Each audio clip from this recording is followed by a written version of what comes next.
Episode 1, Michael the Dormouse. Mickey Mouse to most of you, an iconic character who goes on the wackiest adventures during his time. For a good majority of you all, Mickey is seen as a kind, sweet, and goofy person who always means right and means well for all. Now what if I told you that that isn't the truth? Well, what do I mean by this?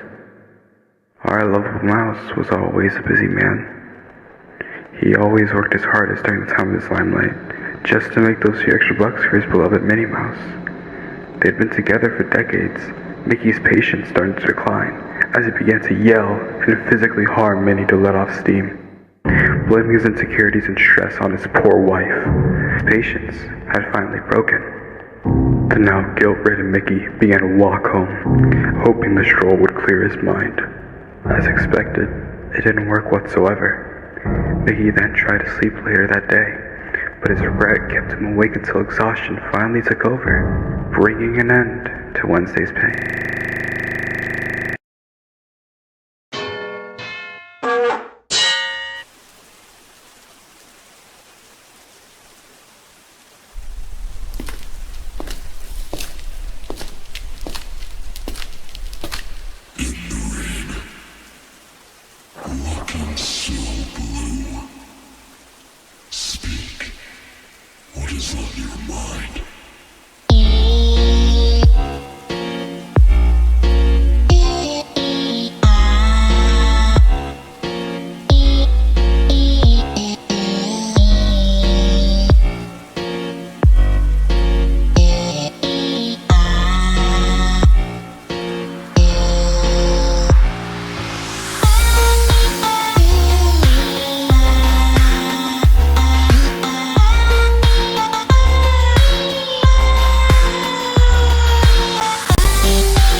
When Mickey had woken up from his deep slumber, he was quick to notice that the house was silent. There were no birds chirping, no sounds of cars passing by. It was just pure silence. Mickey had walked far down the street, but it always seemed to be headed to the same place, as if it were looping. Mickey had tried to end his life several times, slicing himself with a syringe, overdosing on drugs, but none of it worked. Why didn't any of it work? Mickey had begun to accept that this was his life now, that nothing would change, until a strange, shadowed figure seemed to suddenly appear before Mickey. They then revealed themselves to be a small, blue-haired boy, holding a microphone as an answer to Mickey's question. Mickey was more befuddled than ever, but what reason did he have to say no?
In the aftermath of their shared song, the boy, with a sense of detachment, begins to distance himself from the scene. Meanwhile, Mickey, still bewildered and perplexed, starts to confide in the boy about the peculiar events that had unfolded. However, the observant boy discerns an unsettling unease in Mickey's demeanor. His curiosity piqued, he retraces his steps and extends an invitation for another tune. Mickey, bereft of alternatives, acquiesces without a word, setting the stage for yet another song with him.